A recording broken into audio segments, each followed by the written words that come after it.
E aí, pessoal, tudo bem? Bom, eu vou resolver aqui, né, uma questão muito importante dentro do contexto, né, de colisões mecânicas e também envolvendo princípios da dinâmica, né, relativos à força de atrito, que caiu na primeira fase do vestibular da FUVEST do ano 2018, tá? Então, presta atenção, fazer a leitura aqui do enunciado, destacando os pontos principais para a nossa análise. Então, bora lá. Uma caminhonete de massa 2.000 quilos bateu na traseira de um sedã de massa 1.000 quilos, que estava parado no semáforo em uma reta horizontal. Então, perceba que a velocidade inicial do sedã é igual a zero, tá certo? Após o impacto, os dois veículos deslizaram como um único bloco. Então, após a colisão, os veículos se moveram juntos. Tá? Então, a colisão que mais se encaixaria nessa situação agora abordada pelo enunciado seria uma colisão perfeitamente inelástica. Tá? Para a perícia, o motorista da caminhonete alegou que estava a menos de 20 quilômetros por hora, ou seja, aqui é a velocidade inicial, né, que o motorista da caminhonete alega que estava antes da colisão contra o sedã, quando o acidente ocorreu. A perícia constatou, analisando as marcas de frenagem, que a caminhonete arrastou o sedã em linha reta por uma distância de 10 metros. Então, após a colisão, quando eles se movem juntos, né, a caminhonete vai arrastando o sedã por uma distância de 10 metros, é uma colisão característica do cotidiano, né? Com este dado e estimando que o coeficiente de atrito cinético entre os pneus dos veículos e o asfalto no local do acidente era 0,5, a perícia concluiu que a velocidade real da caminhonete em quilômetros por hora no momento da colisão era aproximadamente, note a DOT, né? Aceleração da gravidade local 10 metros por segundo ao quadrado, desconsidere a massa dos motoristas e a resistência do ar. Muito bem, pessoal. Então, vamos lá. Primeira coisa a fazer é transcrever aqui os dados, né, que foram coletados aqui no enunciado, tá certo? Então, nós vamos começar aqui chamando a caminhonete pela letra C e o sedã pela letra S. Então, nós temos aqui a massa, tá certo? Da caminhonete igual a 2.000 quilogramas. Temos aqui a massa do sedã igual a 1.000 quilogramas. A velocidade inicial do sedã, vou chamar de VS, antes da colisão era zero, que ele estava parado, certo? A velocidade real da caminhonete antes da colisão nós vamos encontrar, tá? Que é exatamente isso que o problema está pedindo para nós. Quando a caminhonete colidiu com o sedã, arrastou o sedã por uma distância D, vou chamar aqui de Dzinho, igual a 10 metros. E o coeficiente de atrito I entre os pneus dos veículos e o asfalto, 0,5. Muito bem. Gente, por se tratar de uma colisão, nós vamos começar a análise do problema fazendo o princípio da conservação da quantidade de movimento. Bora relembrar? Somatório da quantidade de movimento vetorial antes da colisão vai ser igual ao somatório da quantidade de movimento vetorial depois da colisão. Tá joia? Então, antes da colisão, a caminhonete vinha se movendo no eixo X. Então, depois da colisão, também o vetor quantidade de movimento tem que ser no eixo X. Então, vamos lá. Antes da colisão, eu tenho quantidade de movimento da caminhonete mais a quantidade de movimento do sedã, certo? Depois da colisão, eu tenho a quantidade de movimento da caminhonete mais o sedã se movendo juntos. Então, eu chamo de Q', tá certo? Eu chamo de Q', tá? Seria a quantidade de movimento depois da colisão, tudo bem? Então, vamos lá. Antes da colisão, a quantidade de movimento da caminhonete seria o quê? Massa da caminhonete, multiplica a velocidade da caminhonete, mais o sedã, a quantidade de movimento dele antes da colisão é zero, porque ele estava parado, né? Se a velocidade é zero, massa vezes zero daria zero. E a quantidade de movimento do conjunto após a colisão seria a soma das massas, porque agora eles se movem juntos após a colisão, então é como se fosse um corpo só, se movendo com a única velocidade V'. Tá joia? Prontinho. Bom, vamos substituir os dados. Eu tenho aqui massa da caminhonete 2.000, velocidade real da caminhonete antes da colisão, eu não sei, é exatamente isso. A minha pergunta do problema, massa da caminhonete 2.000, massa do sedã 1.000, correto? Que multiplica V'.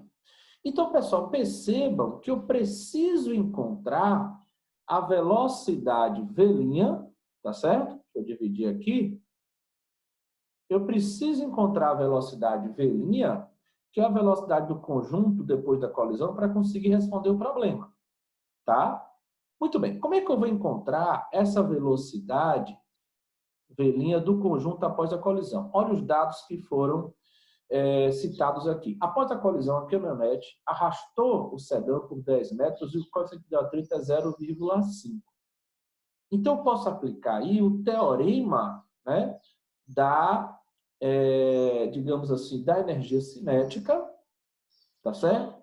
Para achar esta velocidade V', tá certo? Ou simplesmente, né,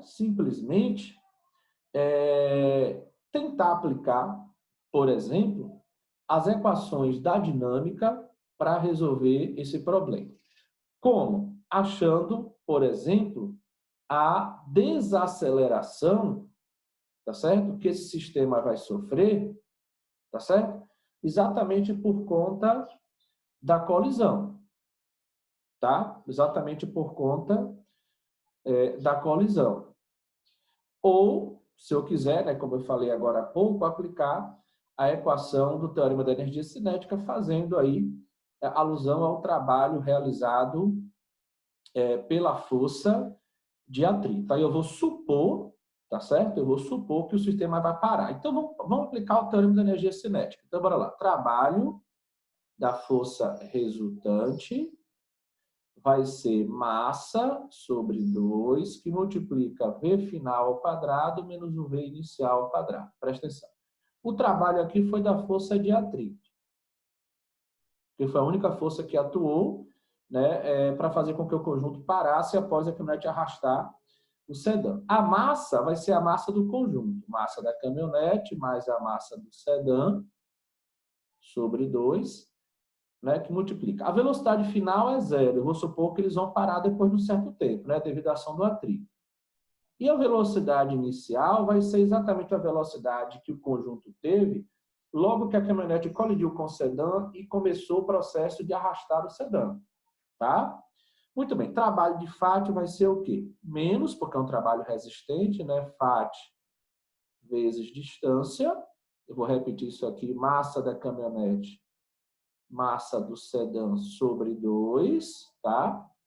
Que multiplica menos V' ao quadrado. Bora lá. FAT vai ser menos μ vezes a força normal, só que a força normal é igual à força peso, né? Porque aí o movimento está acontecendo na horizontal, vezes D, igual. Olha, deixa eu só diminuir um pouquinho aqui a letra, sobre 2, tá certo? Que multiplica V' ao quadrado, tá? Deixa eu só tirar esse sobre 2 aqui, rapidinho. Porque aqui o sobre 2 é exatamente nesse segundo membro da equação, tá?